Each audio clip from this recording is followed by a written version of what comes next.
Bonjour. Dans cette nouvelle matière du CRFPA qu'on appelle le droit international et européen, on trouve à partir du concours 2017 le droit du commerce international.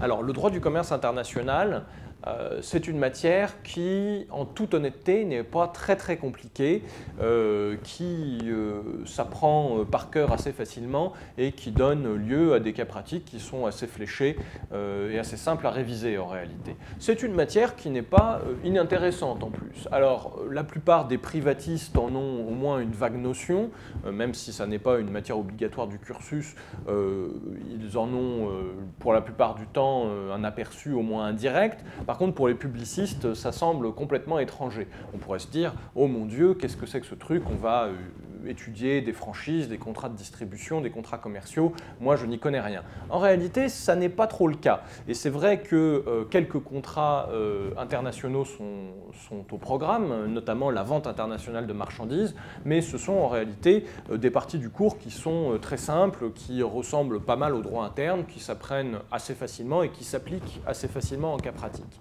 Et au-delà de ça, on étudie des choses qui sont finalement assez intéressantes et pas insurmontablement compliquées, pas du tout même.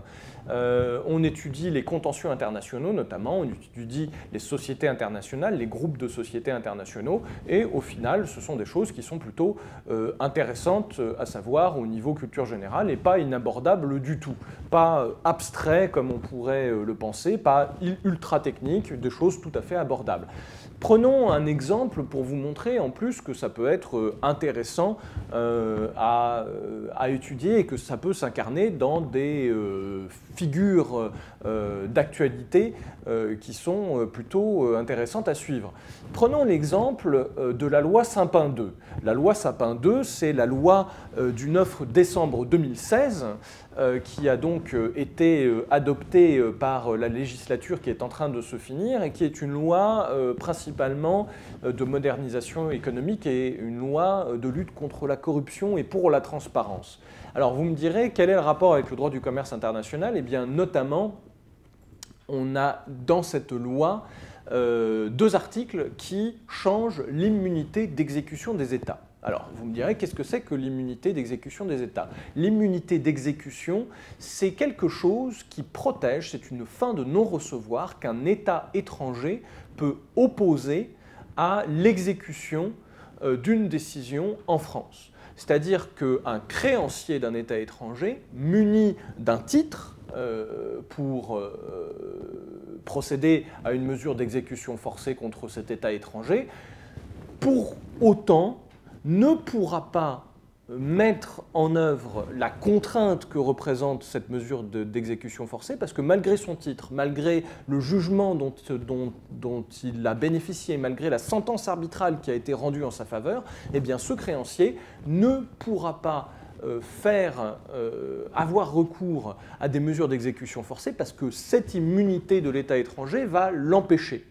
Alors, l'immunité des États étrangers, c'est quelque chose qui vient de la coutume internationale, mais que la loi Sapin II a codifié en introduisant 3 articles à l'intérieur du Code des procédures civiles d'exécution.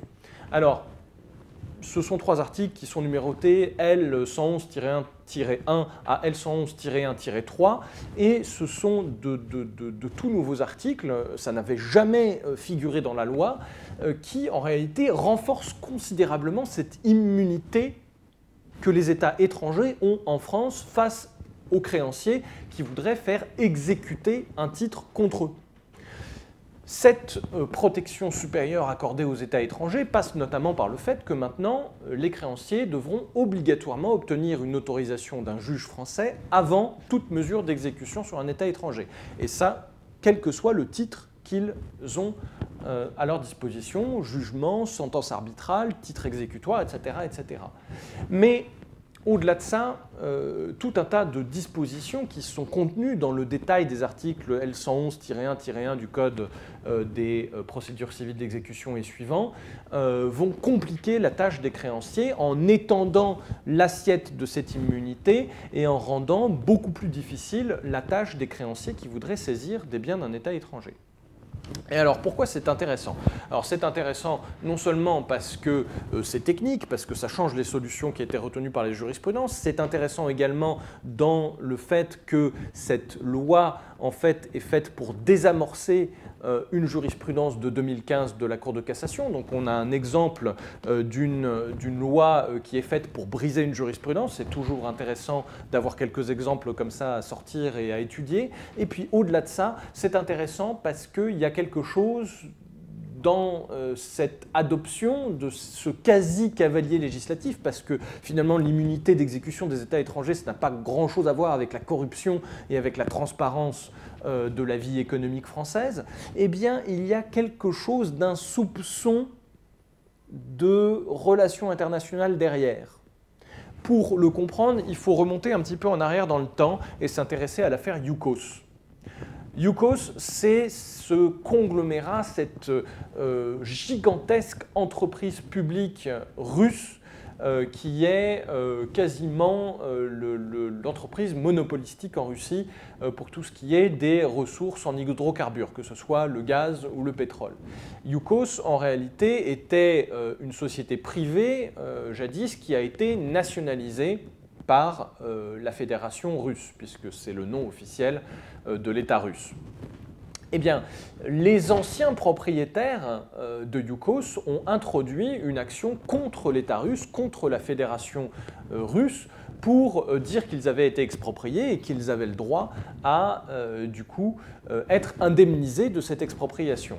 Et alors, je vous passe les détails, mais c'est un arbitrage qui a eu lieu, entre Yukos et l'État russe, ou en tout cas entre les anciens actionnaires de Yukos et l'État russe, et cet arbitrage a débouché sur une décision, sur une sentence de la Cour permanente d'arbitrage de La Haye en 2014, qui a accordé une indemnité de 50 milliards de dollars aux anciens actionnaires de Yukos et condamné du coup l'État russe à payer ces dommages et intérêts, qui représentent du coup la satisfaction équitable des actionnaires pour l'expropriation qui a eu lieu. Alors, cette décision, cette sentence arbitrale a fait l'objet d'un recours devant les juridictions étatiques des Pays-Bas et a été annulée d'ailleurs lors de ce recours, mais elle a quand même la possibilité d'être exécutée en France, cette sentence arbitrale. En effet, la France, on l'étudiera, a ceci de particulier que, comme quelques rares États du monde, elle considère qu'une sentence, même quand elle a été annulée, peut toujours être reconnue individuellement par d'autres États, et donc ça n'est pas parce qu'une sentence est annulée aux Pays-Bas que la France s'interdit de la reconnaître et éventuellement de la faire exécuter sur son territoire. C'est déjà une particularité assez exotique. Mais l'État russe, constatant cette réalité du droit de certains États du monde, la possibilité pour ces États d'exécuter cette sentence et de saisir pour 50 milliards de dollars de biens de l'État russe, quand bien même cet arbitrage avait été annulé aux Pays-Bas, eh bien l'État russe a commencé à retrousser ses manches et à adresser par la voie diplomatique quelques menaces tout à fait précises à un certain nombre de pays dans le monde où l'État russe avait des biens et où la sentence était, malgré son annulation, susceptible d'être exécutée. Notamment, quelques pressions ont été exercées sur l'État belge qui, de manière très explicite et très délibérée, y a cédé en adoptant de toute urgence une loi protégeant les biens russes de l'exécution de cette sentence sur le territoire belge. Mais du coup, on a l'impression que ce cavalier législatif, pour revenir à la France et à la loi Sapin II, on a l'impression que ce cavalier législatif qui rend pour tous les États du monde l'immunité d'exécution beaucoup plus efficace, beaucoup plus difficile à surmonter par les créanciers sur le territoire français, n'a pas complètement rien à voir avec cette pression diplomatique russe qui s'exerçait tout aussi bien sur le ministère des Affaires étrangères en France. Et du coup, grâce à cette nouvelle loi, les biens de l'État russe, de la Fédération russe en France, sont plutôt très bien protégés d'éventuelles poursuites des anciens actionnaires de la société Yukos sur les biens de l'État russe en France.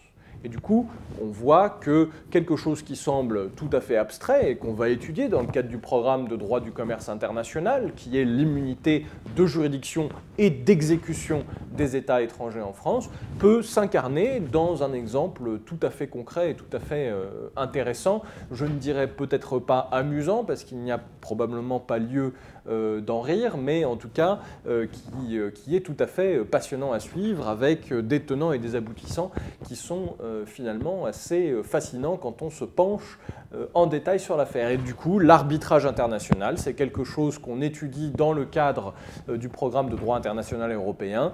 L'immunité des États étrangers, c'est quelque chose qu'on étudie aussi. Et si vous prenez cette matière avec moi pendant l'été, ça fait partie des choses que nous discuterons ensemble et sur lesquelles nous apprendrons à résoudre des cas pratiques ensemble.